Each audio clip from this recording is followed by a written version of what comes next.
A paz do Senhor, meus irmãos, qual é a missão da Igreja de Cristo? A lição de número 5 vai nos apresentar exatamente este tema, a missão da Igreja de Cristo. Eu sou o pastor Hércules Carvalho Denobi, juntamente com o pastor Adolvilson Alves de Andrade, somos auxiliares da Igreja Evangélica Assembleia de Deus em Apucarana, e aqui nos estúdios do CETADB nós dirigimos esse trabalho de gravação dessas pré-aulas, da Escola Bíblica Dominical. Já quero dizer para você que é importante que você esteja inscrito no nosso canal CETADB no YouTube e que também você possa estar curtindo a nossa página EBD Apucarana no Facebook, onde nós também divulgamos os trabalhos da Escola Bíblica Dominical da igreja aqui em Apucarana, e também você pode fazer ali as publicações, fazendo a marcação da nossa página no Facebook, e assim compartilharemos também os trabalhos da sua igreja, aí onde você está servindo a Deus. Pastor Adolvilson, paz do Senhor. Pastor Hércules, aos nossos queridos professores e alunos da Escola Bíblica Dominical, é um privilégio que Deus nos dá de estarmos mais uma vez aqui juntamente com todos para a lição de número 5. Com certeza, Deus tem coisas grandes para nós.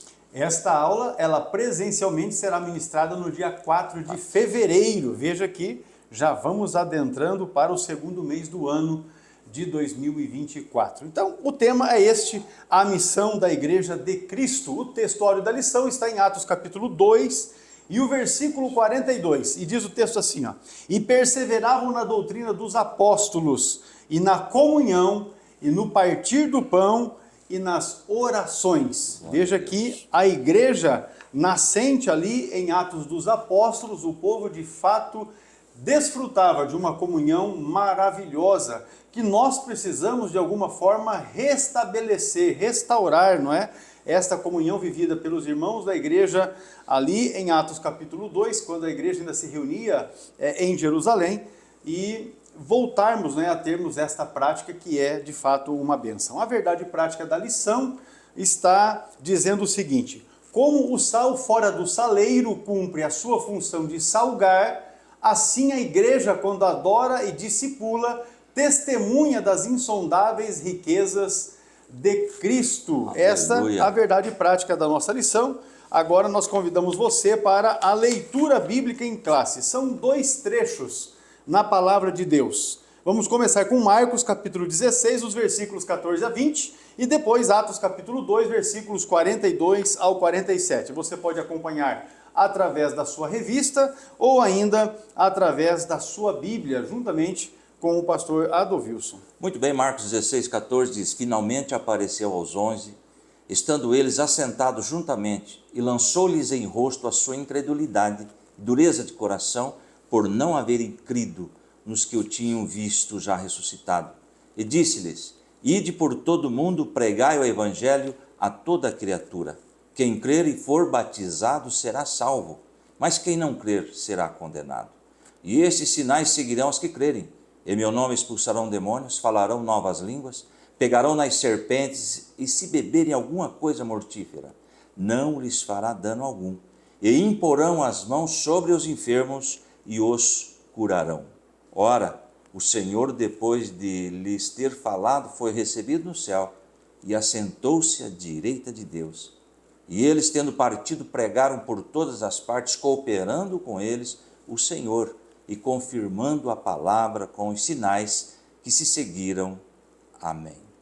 Agora Atos capítulo 2, do versículo 42 ao 47. E perseveravam na doutrina dos apóstolos e na comunhão, e no partir do pão, e nas orações. Em cada alma havia temor, e muitas maravilhas e sinais se faziam pelos apóstolos. Todos os que criam estavam juntos e tinham tudo em comum. Vendiam suas propriedades e fazendas e repartiam com todos, segundo cada um tinha necessidade. E perseverando unânimes todos os dias no templo, e partindo o pão em casa, comiam juntos com alegria e singeleza de coração, louvando a Deus e caindo na graça de todo o povo. E todos os dias acrescentava o Senhor à igreja aqueles que se haviam de salvar. Glória a Deus, está aí a leitura bíblica em classe, esses 2 trechos importantíssimos que nós certamente lançamos mão, não é, desses dois trechos da palavra de Deus em muitas das nossas reuniões nas igrejas, não é, onde aprendemos a respeito daquilo que Deus tem de propósito para as nossas vidas. Vamos lá, os hinos da harpa cristã sugeridos para esta aula, para esta lição de número 5, são os hinos de número 16, o 127 e o 224. Como dissemos, esta é uma oportunidade que a igreja tem de cantar hinos que normalmente não cantamos nos nossos cultos, não é? Então, é uma forma também de os irmãos aprenderem, de repente, hinos que ainda não conheçam. Então, fica aí a sugestão, os hinos 16, 127 e ainda 224. Já os objetivos que nós temos para esta lição, no primeiro ponto da lição, é refletir sobre a principal missão da Igreja de Cristo na Terra. No segundo ponto, é aprofundar o entendimento sobre a adoração a Deus e a edificação mútua como os atos contínuos. E ainda, no terceiro ponto, pensar a comunhão fraternal e a atuação social como marca de uma igreja cristã genuína, de uma igreja relevante, não é? A comunhão fraternal e a atuação social é o que nós vamos estudar no tópico terceiro desta lição. A palavra-chave, ou as palavras-chave, é grande comissão. E o pastor Adovilson sempre tem apresentado aqui uma definição das palavras, não é? E aí você também tem esta oportunidade de aprender algo mais, algo novo para a glória de Deus. Muito bem, grande comissão. A grande comissão é a ordem que Jesus deu para ir e fazer discípulos em todo o mundo. Jesus deu essa ordem aos apóstolos quando ressuscitou. A grande comissão é uma ordem para todos os crentes, não ficou restrito somente para os apóstolos, não é? A passagem conhecida como a grande comissão, lá é Mateus 28, 18 a 20, depois que ressuscitou, Jesus apareceu aos 11 apóstolos e os enviou para pregar o evangelho ao mundo todo, fazendo mais discípulos até o fim dos tempos. Essa aula se sobrepõe àquela matéria, né, que nós estudamos no trimestre anterior. Com certeza, o quarto trimestre de 2023, nós estudamos a respeito da missão, a missão como a missiologia, não é? O tratado do estudo da obra missionária da igreja.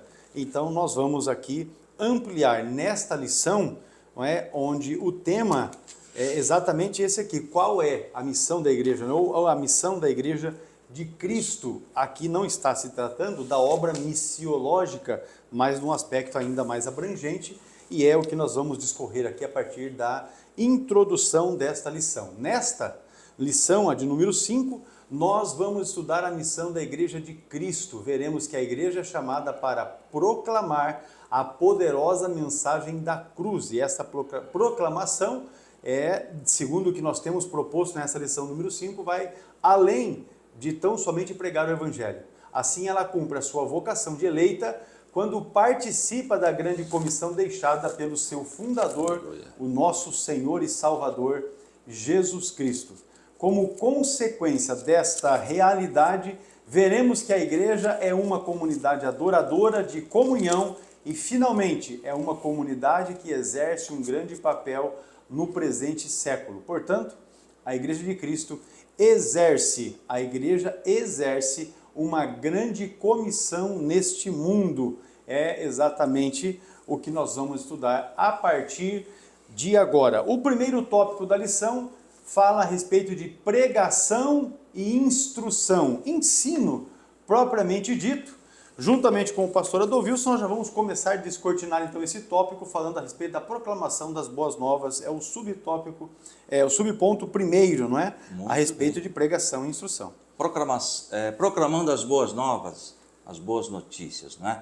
A igreja foi fundada por Cristo. Mateus 16 e 18, nós já lemos anteriormente. Também eu lhe digo que você é Pedro, e sobre esta pedra edificarei a minha igreja, e as portas do inferno não prevalecerão contra ela. Essa missão é exercida por meio da pregação do evangelho, é claro. Agora, antes de continuarmos na colocação deste assunto, Deus enviou Jesus não apenas para nos salvar do pecado, mas para organizar uma igreja. Quando Jesus subiu ao céu, Ele deixou mais que grandes ensinamentos e sermões. Ele deixou apóstolos, mandamentos e a organização básica da igreja. Portanto, vem através dos ensinos de Cristo, orientando como seria a sua igreja. E essa missão é exercida por meio da pregação do Evangelho, da palavra de Deus. E aprove a Deus salvar os crentes pela loucura da pregação. É interessante, pastor, eu trouxe algo aqui sobre essa loucura da pregação.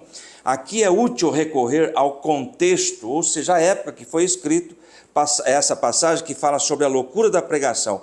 Muitos cristãos de Corinto eram obcecados pela exibição retórica, aquelas palestras bem elaboradas, e eles realmente se preocupavam em valorizar o discurso eloquente. Inclusive, parece que algumas pessoas da igreja de Corinto criticavam o apóstolo Paulo porque ele não usava técnicas de retórica, que eles achavam mais adequadas.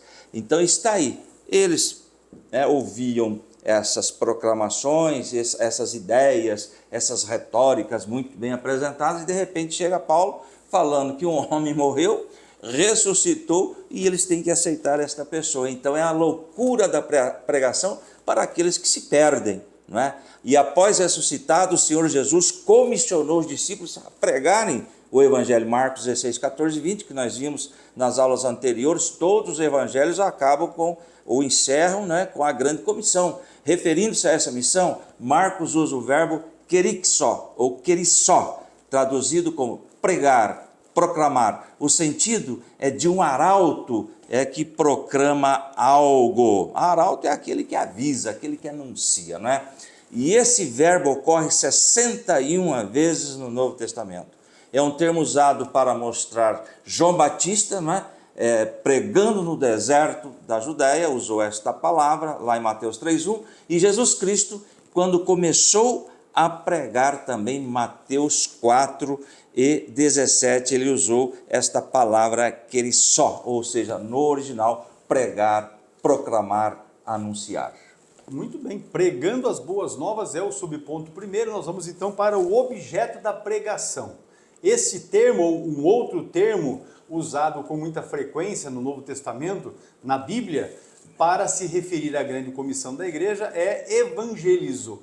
Esse verbo ocorre 54 vezes no Novo Testamento, e o seu sentido é o de trazer as boas novas, ou pregar as boas novas. Veja então que é uma outra palavra, um outro termo usado também para trazer a informação de boas novas, ou pregar as boas novas. Nesse aspecto, então, o objeto das boas novas não se refere a alguma coisa, mas a alguém, a uma pessoa. Então, este verbo evangelizo ou evangelizo é exatamente quando se refere a anunciar boas novas referente a uma pessoa, no caso, a pessoa de Jesus. Nesse sentido, então, os cristãos primitivos, conforme o texto de Atos capítulo 5 e o versículo 42, não cessavam de ensinar e de anunciar a Jesus Cristo. Então eles estavam evangelizando, ou seja, ensinando a respeito desta pessoa, Jesus Cristo. Pastor, é interessante que eu trouxe aqui um versículo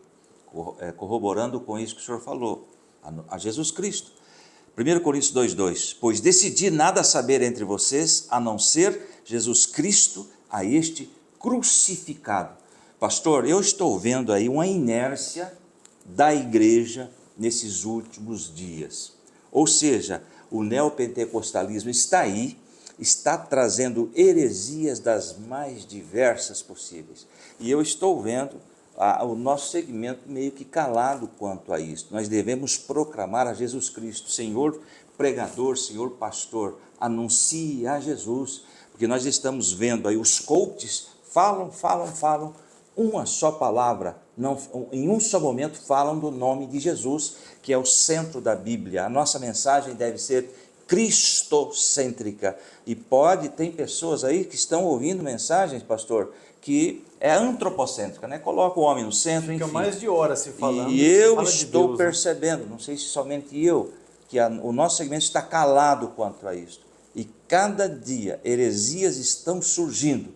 Nós temos que nos levantar e falar sobre isso, a pregação do Evangelho é a essência da salvação para as pessoas. O objeto da nossa pregação, do anúncio que fazemos, é Jesus Cristo. Pregar Jesus Cristo não é pregar uma coisa, não é? Ou uma mensagem subjetiva, mas é proclamar ao mundo caído que ele, Jesus Cristo, está vivo e pronto para salvar.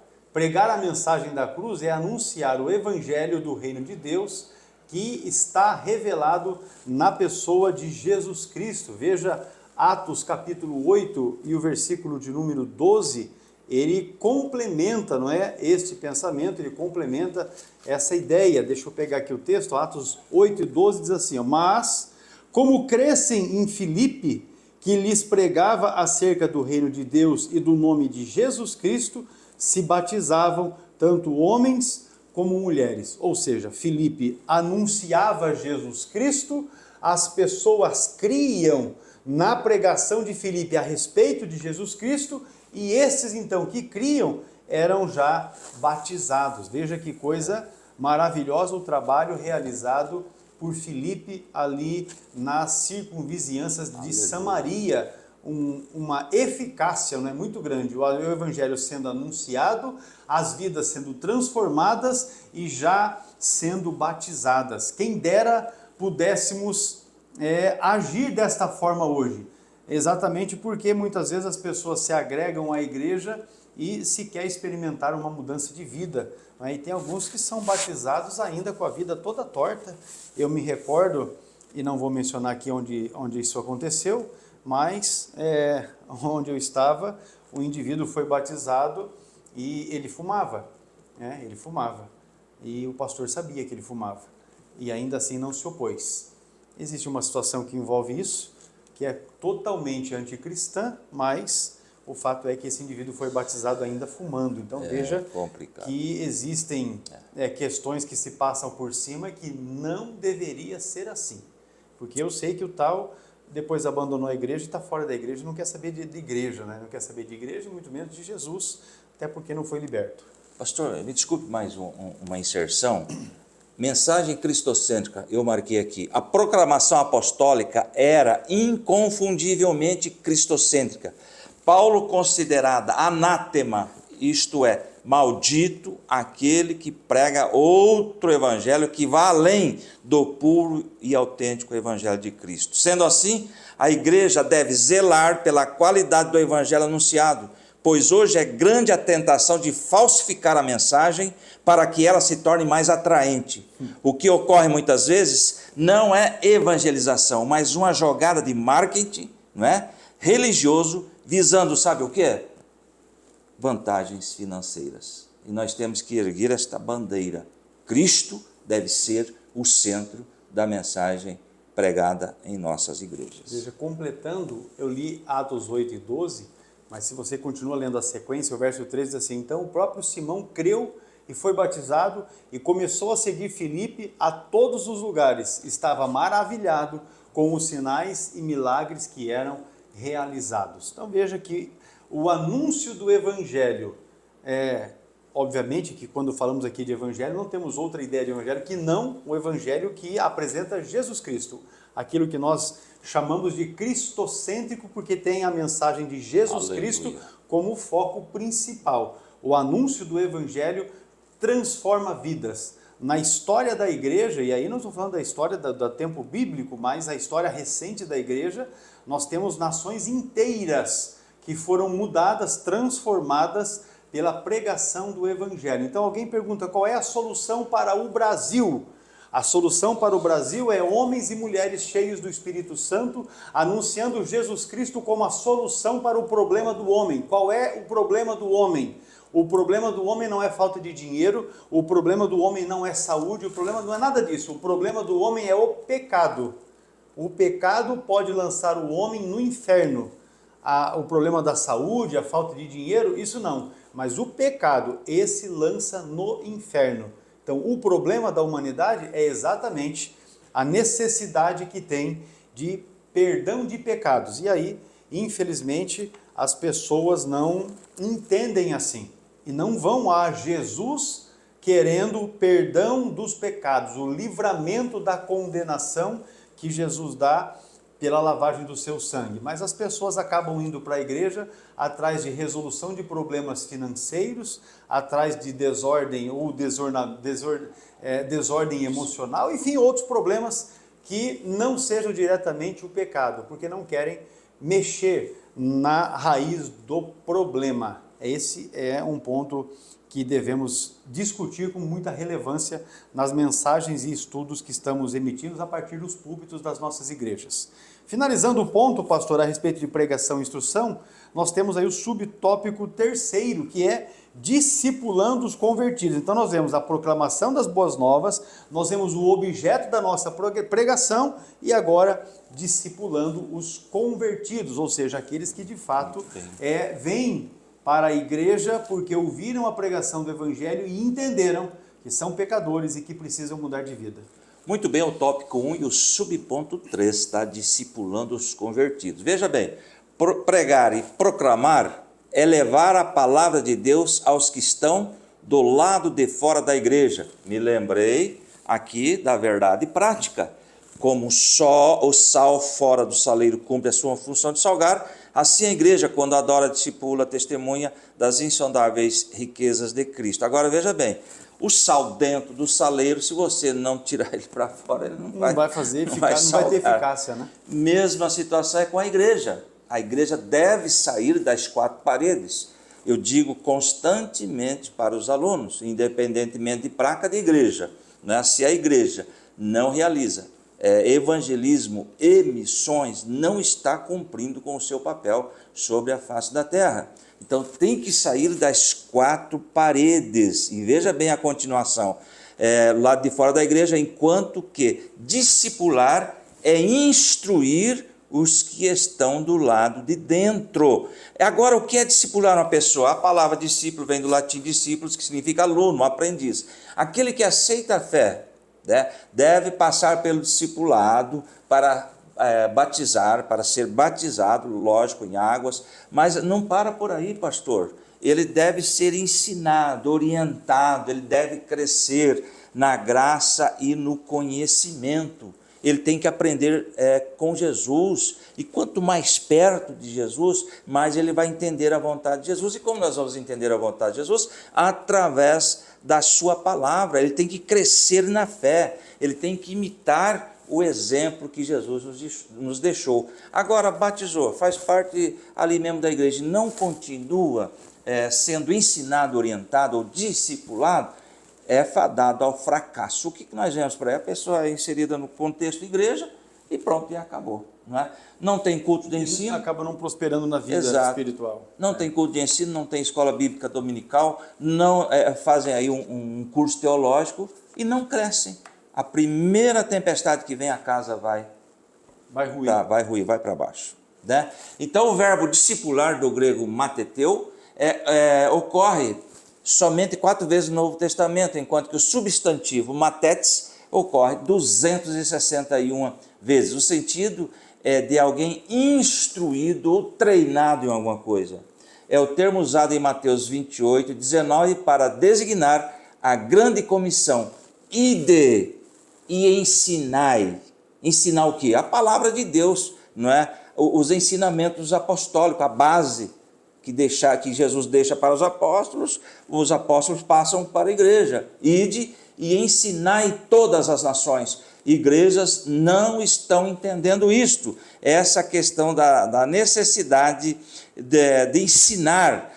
Pastor, eu coloquei aqui, me desculpe, o problema não está no entendimento do significado ide, ou de uma forma com que ele é aplicado. O problema está na falta de compreensão acerca de o que realmente é a ordem fazer discípulo. Qualquer um pode ir, uma seita pode ir, uma denominação que prega heresia pode ir, até mesmo um incrédulo pode ir, mas fazer discípulos é que não é para qualquer um, tá? Para que não houvesse dúvida, o próprio Jesus nos esclarece que somente pela pregação do evangelho que podemos fazer discípulos. Fazer discípulos é encargo da igreja de Jesus. Amém? É isso aí. Jesus estava, na verdade, dizendo ide e discipular, ou seja, ide, vá e treine as pessoas, né? Exatamente. Ensine as pessoas de forma que elas conheçam a respeito do Evangelho.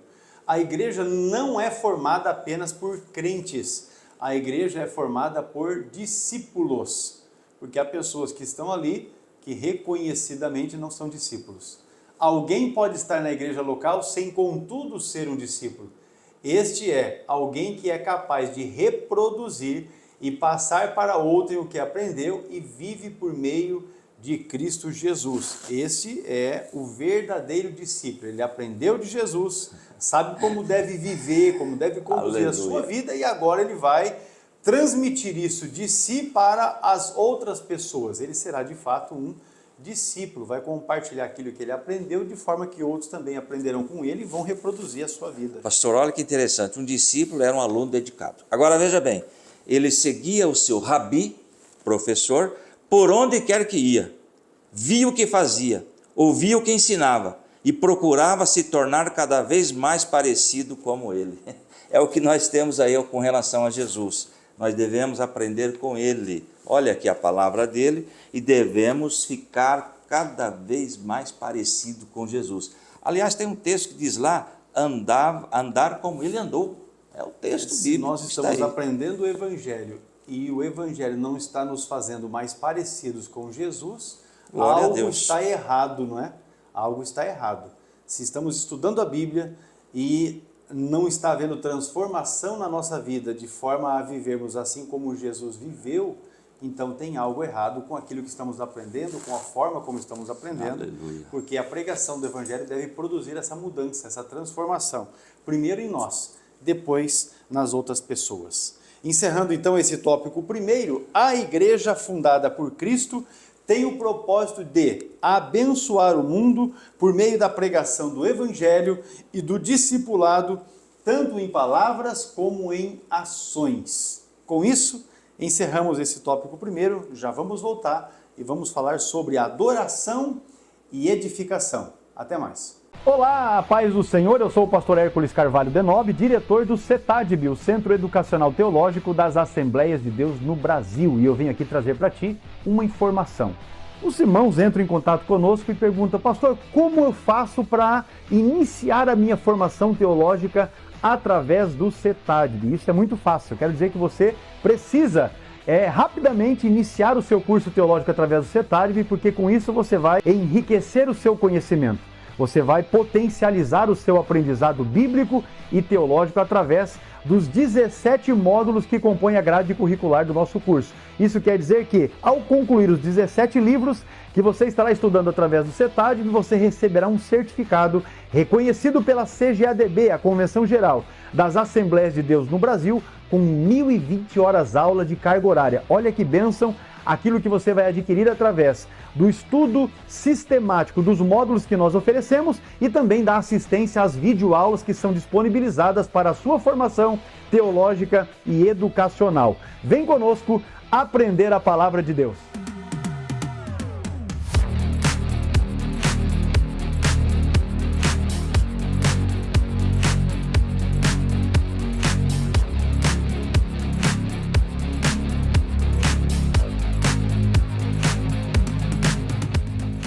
Glorificamos a Deus, porque a nossa lição de número 5 traz desdobramentos maravilhosos que trazem e proporcionam, na verdade, para nós crescimento. Agora vamos para o tópico segundo da lição. Adoração e edificação é o assunto. E vamos começar aqui com uma comunidade adoradora. Pastor Adolvilson é o subponto primeiro aí, do tópico 2. Você que está com a sua liçãozinha, acompanhe, não é? No contexto bíblico, adoração significa dar glória que é devida somente a Deus. Isto é adorar. É tirar a atenção de nós mesmos, não é? Para centrarmos unicamente no Senhor. Lá em Mateus 4,10 tem uma colocação aí. Jesus lhe disse, retire-se, Satanás, pois está escrito, adore o Senhor seu Deus e só a Ele preste culto. Agora veja bem, adoração tem a ver com o nosso serviço a Deus. Agora eu trouxe aqui, pastor, essa colocação de adoração. De forma resumida, a adoração se expressa pelas ideias de reverência e serviço. Isso aqui é esta lição, tá? Não temos aí.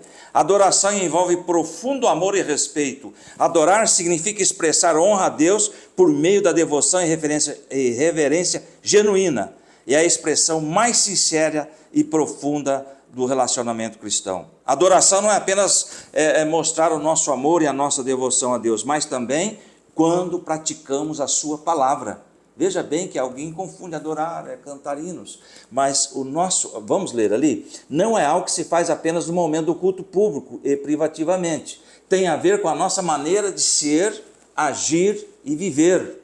Então, como... É o viver completo, né? Exato, isso aí é adoração. É viver a vida para Deus. Esse é o sentido do termo grego latreia, traduzido como adorar. Então, a adoração não é só o momento que estamos reunidos na igreja. Em todos os caminhos, em todos os lugares que nós estamos, nós devemos adorar a Deus. Ainda no tópico 2 do subponto 1, o apóstolo Paulo roga à igreja que apresente a Deus como o seu corpo, como sacrifício vivo.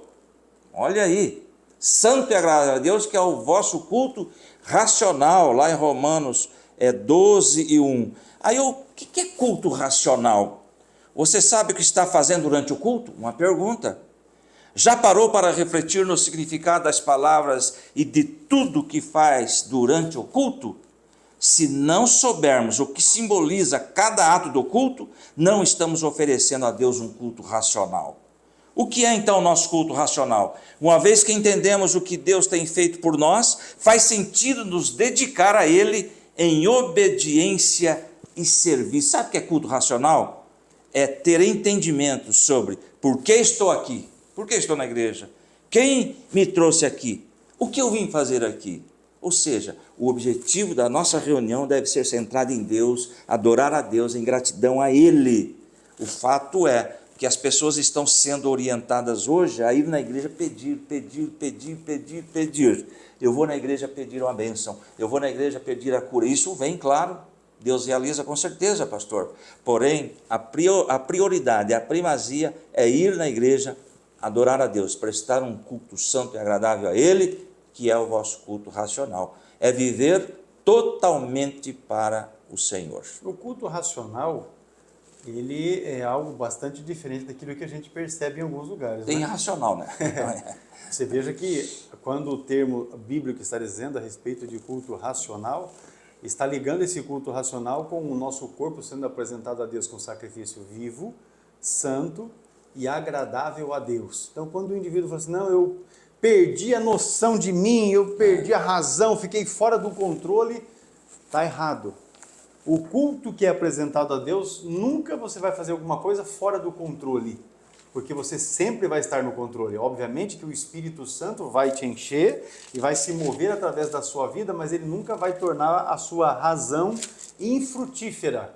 A sua razão, ela vai estar presente, porque o nosso culto, ele é feito com base na razão. Obviamente que o Espírito Santo nos enche e aí, usando a nossa razão, nós expressamos a Deus, não é? A nossa gratidão pela santidade dele, por aquilo que ele fez primeiramente em nós e por aquilo que ele está fazendo através de nós.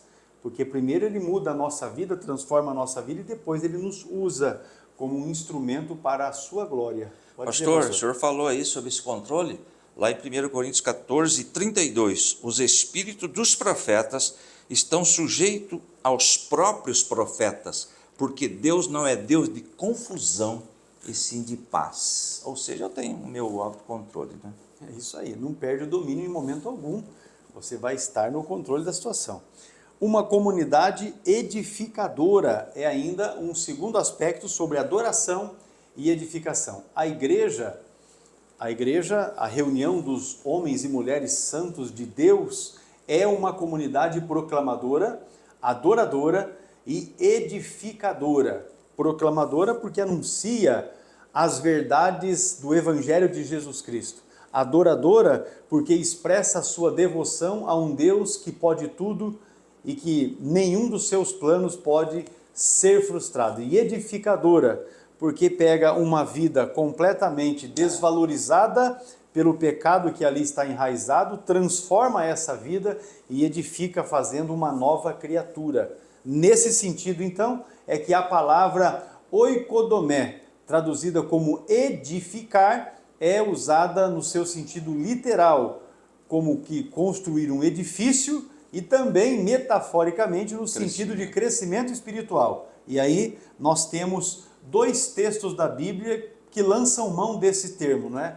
No primeiro sentido, ou seja, falando de uma construção de um edifício, Jesus usa esta palavra quando faz referência em Mateus 7:24, àquela casa que foi construída sobre a rocha.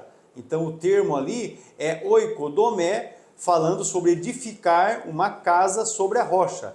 Já no sentido metafórico, esta mesma palavra, ela também é aplicada em Efésios capítulo 4, e o versículo é o versículo de número 12, que eu vou fazer referência dele aqui para os irmãos terem isso mais claramente, porque pode ser de você não estar aí com a sua Bíblia na mão. Efésios 4, e o versículo 12 diz assim, ó: querendo o aperfeiçoamento dos santos para a obra do ministério, para edificação, é aqui que está o termo, não é? Oikodomé, edificação do corpo de Cristo. Então, o corpo de Cristo aqui, em Efésios 4:12, não está se referindo à construção de um prédio, mas da edificação, quer dizer, da maturação que há na vida das pessoas que compõem o corpo de Cristo, conforme nós já vimos que somos, como igreja, o corpo da igreja, né? Nós somos o corpo e Jesus é o cabeça.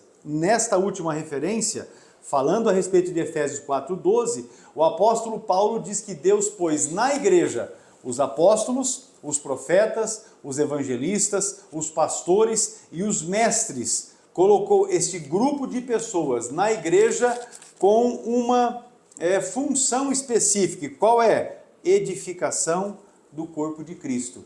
É uma comunidade edificadora. Este, por exemplo, é o objetivo dos dons espirituais, aqueles descritos lá em 1 Coríntios capítulo 14 e o versículo de número 3, quando Paulo está falando a respeito do dom de profecia em contraste, não é, com o dom de línguas, quando há interpretação. Falando a respeito disso, e especificamente sobre a profecia, ele diz: mas o que profetiza fala aos homens para edificação, exortação e consolação. Qual é o objetivo então dos dons espirituais para a igreja? Edificar a igreja. Foi para isso que o Espírito Santo dotou a igreja, os crentes, não é, com dons espirituais, para que a igreja cresça de uma forma completa, integral. Pastor, 3 finalidades da profecia, está aí no texto. 14 e 3. Tá? Mas o que profetiza fala para as pessoas. Olha a finalidade da profecia aqui, meus irmãos: edificar, exortar e consolar.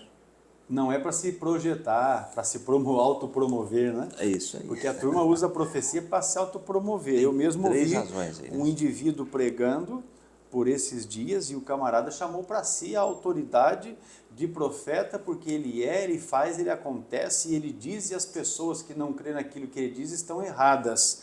Em suma, o que ele quis dizer foi isso.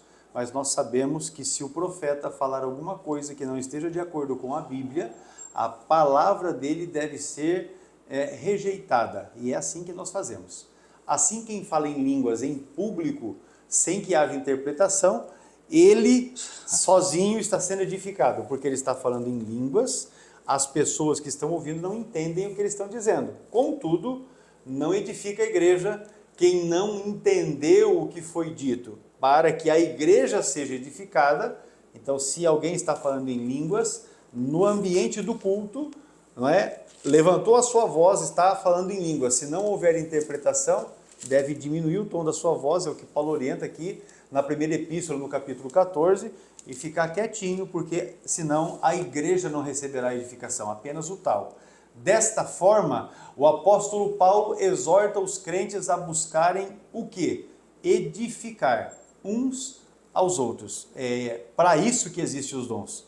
Se você está na igreja e você percebe que o indivíduo que está sendo usado em um dom espiritual desses que o Espírito concede à igreja, as pessoas da igreja, e o tal está buscando uma autopromoção, fuja desse tal, porque certamente o que está agindo nele não é Deus, não é de Deus, porque aquele que está sendo usado por Deus não busca a sua exaltação pessoal, mas busca exatamente isso aí, edificar a igreja. É um trabalhando para edificar o outro, de forma a se alegrar, a se contentar quando o seu irmão está sendo edificado. Para tanto, a referência que nós temos da lição é a primeira epístola de Paulo aos Tessalonicenses, capítulo 5, o versículo 11, que diz assim, ó, pelo que exortai-vos uns aos outros e edificai-vos uns aos outros, como também o fazeis. É a orientação de Paulo para a igreja de Tessalônica, para a igreja em Apucarana e para a igreja que está espalhada por todo o mundo, inclusive na sua, que assiste esta pré-aula em nome de Jesus. A adoração e edificação, a genuína adoração e a edificação mútua é o que propõe aqui o subponto de número 2, é fruto de uma vida de devoção e serviço. Devoção e serviço. Vamos colocar assim, uma balança em perfeito equilíbrio, né? Devoção e serviço a Deus em contínuo crescimento. Sempre vamos crescer, sempre estaremos crescendo na presença do Senhor. A igreja precisa se desenvolver e crescer, e os dons espirituais são ferramentas que o Espírito nos dá exatamente para isso. Vamos para o intervalo. Na sequência, o tópico de número 3, comunhão e socialização, ou seja, a comunhão e o envolvimento da igreja nas questões sociais. Já voltamos.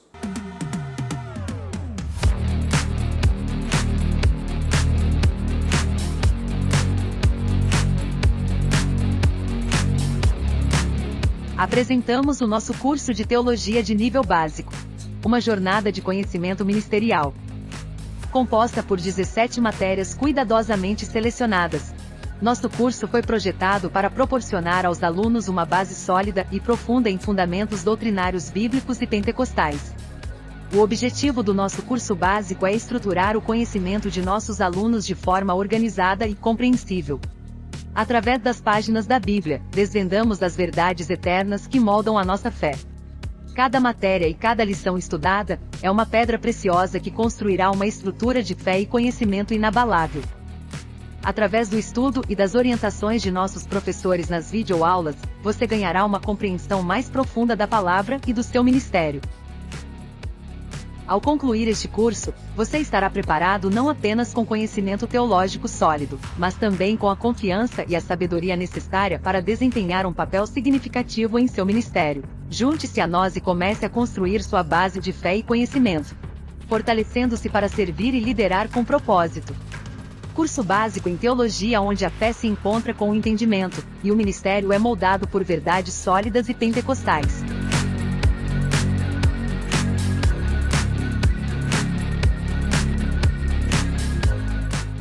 Comunhão e socialização é o tópico 3º e nós convidamos você para, se ainda não se inscreveu no nosso canal CETADB no YouTube, que faça isso. E assim que nós concluímos essa aula, acesse o Facebook, se você usa esta rede social, e curta a nossa página EBD Apucarana. É o canal por meio do qual nós divulgamos os trabalhos da Escola Bíblica Dominical aqui no nosso campo em Apucarana, e você tomará ciência e poderá também participar conosco ali. O primeiro subponto, pastor Adolfilson, é a fé, primeiramente na esfera fraternal, ou seja, entre os irmãos. Muito bem, o tópico 3, o subponto 1. Um dos pilares da igreja primitiva era o perfil daquela época, pastor, dos primeiros 100 anos da igreja, estava na comunhão. Atos 2:42 diz assim: eles se dedicavam ao ensino dos apóstolos.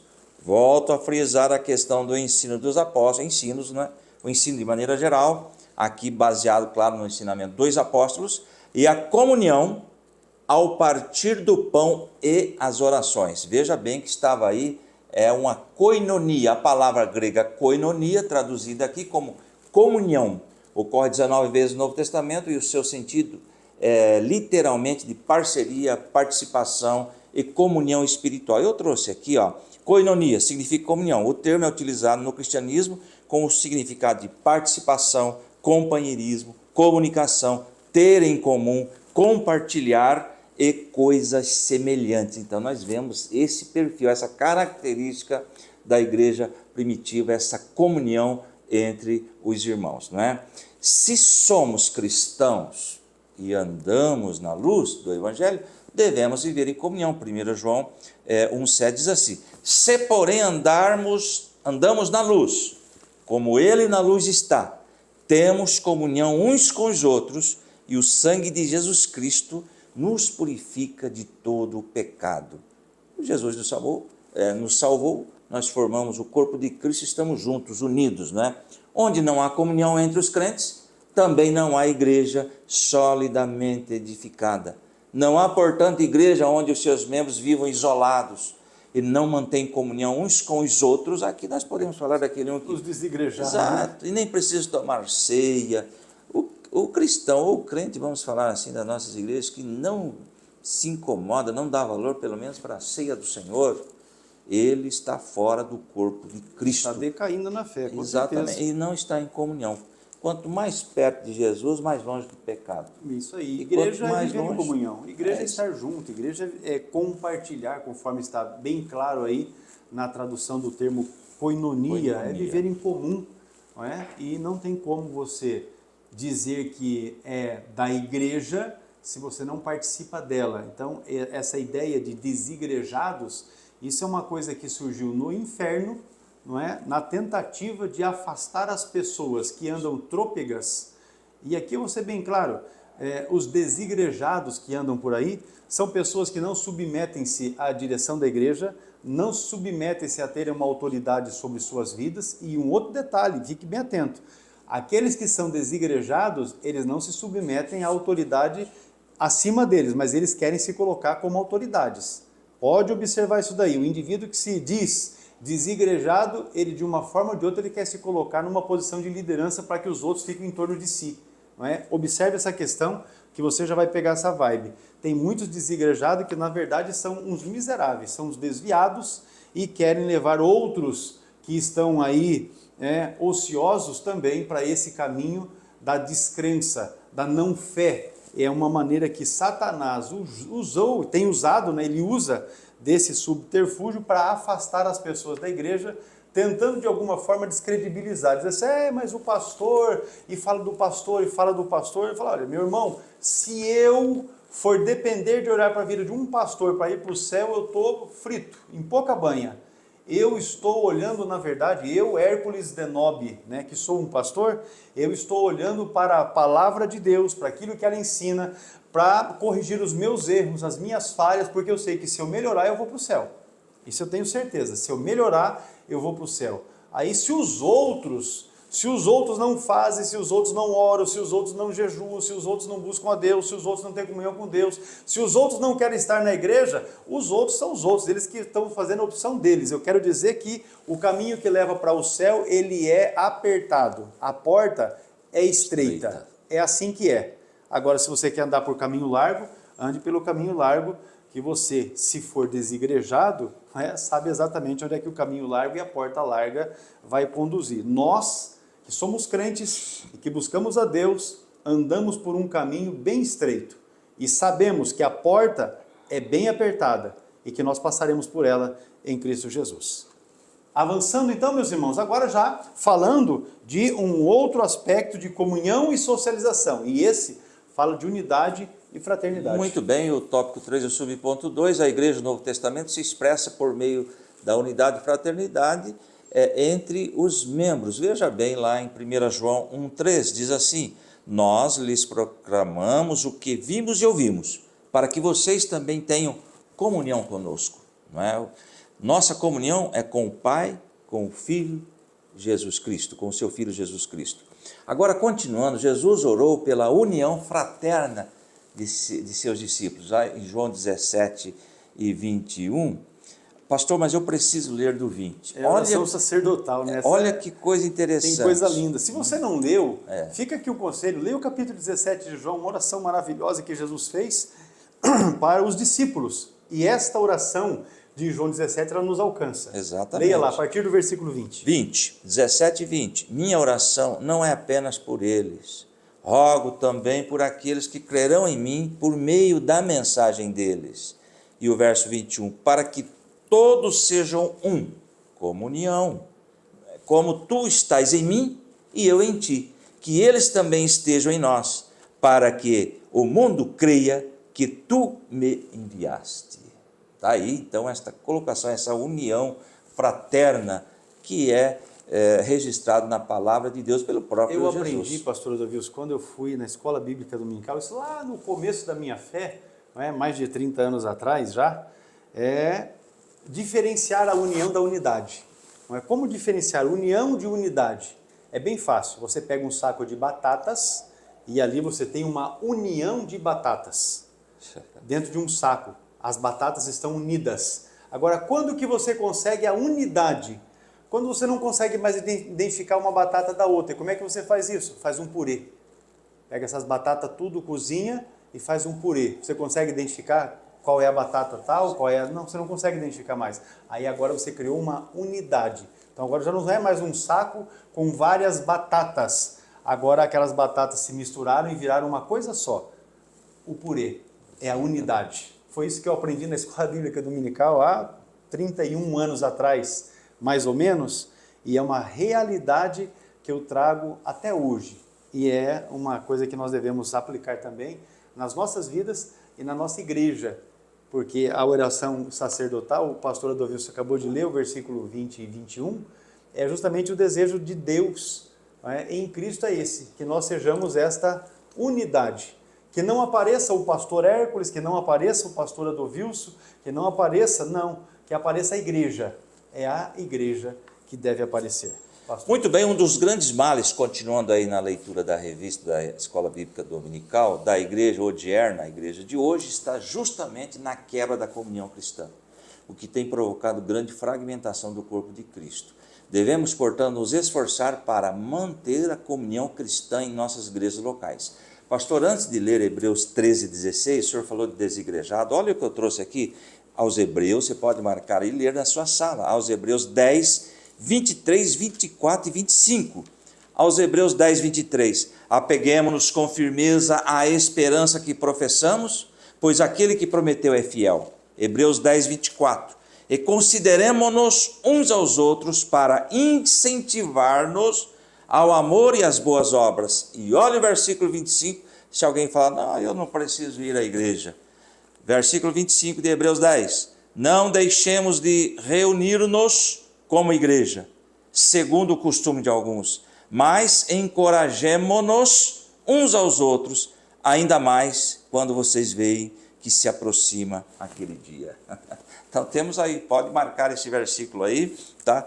Contra essa opinião dos desigrejados, tá certo? E aí Hebreus 13:16, que faz parte da referência da lição de hoje, não se esqueçam de fazer o bem e de repartir com os outros o que vocês têm, pois de tais sacrifícios Deus se agrada. Ou seja, estamos juntos aí, né, para manter a comunhão cristã.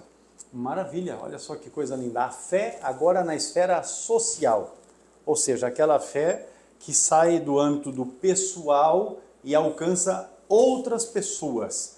A fé cristã também precisa ser expressa na esfera pública.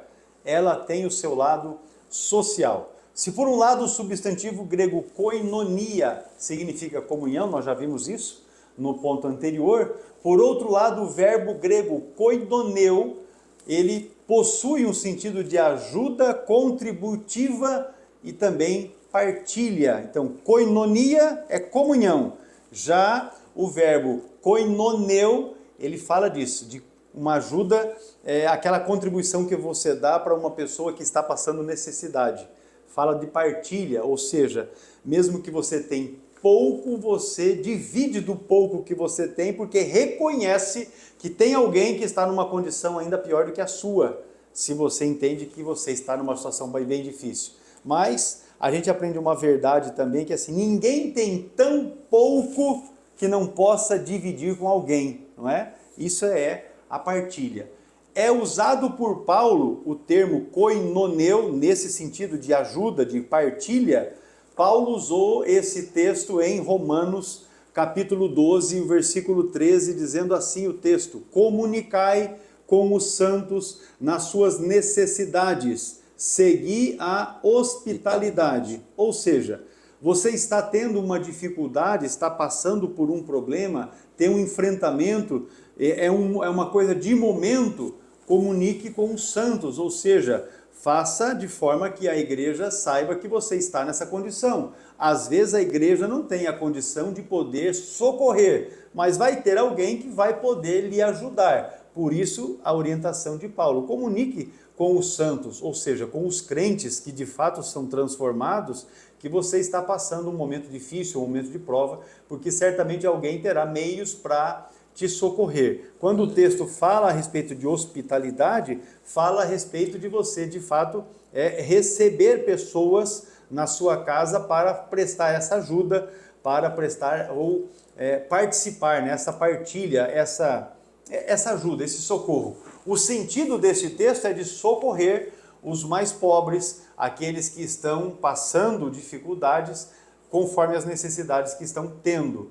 O apóstolo Paulo, quando ele escreve aos Filipenses, ele faz um elogio aos Filipenses porque eles, quando ele estava realizando a obra da evangelização nas regiões lá de Tessalônica, a igreja de Filipos foi a igreja que, conforme diz o texto, se comunicou com ele no que diz respeito a dar e receber. Ou seja, foi a igreja que socorreu ele nas suas necessidades. Então, diante das dificuldades sociais, porque eu quero dizer aqui, meus irmãos, ninguém está isento disso. Nem a pessoa mais rica, porque a gente costuma dizer que dinheiro acaba.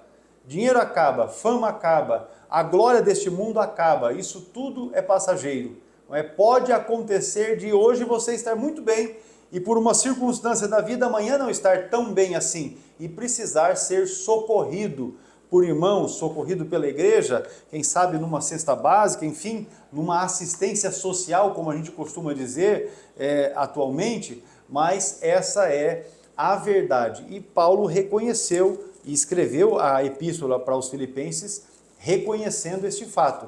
Então, é neste sentido que a gente entende a proposta do pastor José quando ele menciona a esfera social, ou seja, o indivíduo que está tendo dificuldade, comunica com a igreja que está tendo dificuldade, ou que conhece alguém que está tendo a dificuldade, e a igreja socorre com os meios que ela dispõe para isso. Obviamente que isso difere de igreja para igreja, porque as igrejas também estão envolvidas em contextos sociais. Nós temos regiões, para falar do nosso país, não é, do nosso Brasil, nós temos contextos regionais que também são muito difíceis. Nós temos regiões do país que são conhecidamente, não é, ou reconhecidamente pobres, situação de miséria, e obviamente que uma igreja inserida neste contexto muito pouco poderá fazer. Mas o líder que está nesta igreja, nesta região, ele pode se valer do conhecimento que tem com obreiros e com igrejas de outras regiões para se socorrerem. Isso é algo que já acontece. Nós temos igrejas, né, que sustentam, a nossa igreja mesmo aqui em Apucarana sustenta obreiros em outras regiões aqui dentro do país. Já fez esse trabalho também fora, recentemente, em países na África, enfim, presta esse socorro. Isto é a fé na esfera social. A igreja reconhece que há uma necessidade e atua no sentido de minimizar aquilo que pode acontecer com os irmãos, com as pessoas que estão ali naquela região. Seguindo ainda nesse aspecto aqui da fé na esfera social, não se trata apenas de matar a fome dos pobres deixando-os vazios de Deus. Ou seja, você vai lá e leva alimento, vira as costas e vai embora e ainda diz assim para a pessoa: Deus te abençoe. Não é essa a realidade da fé na esfera social. A fé na esfera social é você ministrar Deus. Conforme eu já disse anteriormente aqui, a solução para os problemas não só do nosso país, mas para os problemas mundiais é Jesus Cristo. Então, ministrar Jesus Cristo, ensinar a respeito de Jesus Cristo, falar a respeito da liberdade que Cristo dá. E aí, obviamente, também socorrer as pessoas, porque não é o caso de você ir lá, A pessoa está passando fome, você vai lá, prega o evangelho, vira as costas e fala, Deus te abençoe. Você tem que abençoar, você é a pessoa que Deus enviou para ajudar e para socorrer. Então você abençoa. A igreja não pode exercer a sua fé da maneira bíblica, esquecendo dos mais carentes ou dos mais pobres. Jesus, ele destacou esse fato. E aí nós vamos para o texto de Mateus 25, esse é um texto que também se faz referência a ele dentro do sermão profético, né? Mateus capítulo, o sermão escatológico, Mateus capítulo de número 25, os versículos 35 e 36, eles dizem exatamente isso aqui, ó. Porque tive fome e deste-me de comer, tive sede e destes-me de beber, era estrangeiro e hospedaste-me, estava nu e vestiste-me, adoeci e visitaste-me, estive na prisão e foste me ver. Então veja que Jesus colocou uma série de circunstâncias que acontecem no nosso dia a dia, que são áreas que a igreja precisa também atuar. Não podemos nos furtar destas realidades que nós temos aqui. Inclusive é uma das coisas que nós ensinamos no nosso curso de capelania, que é este material aqui.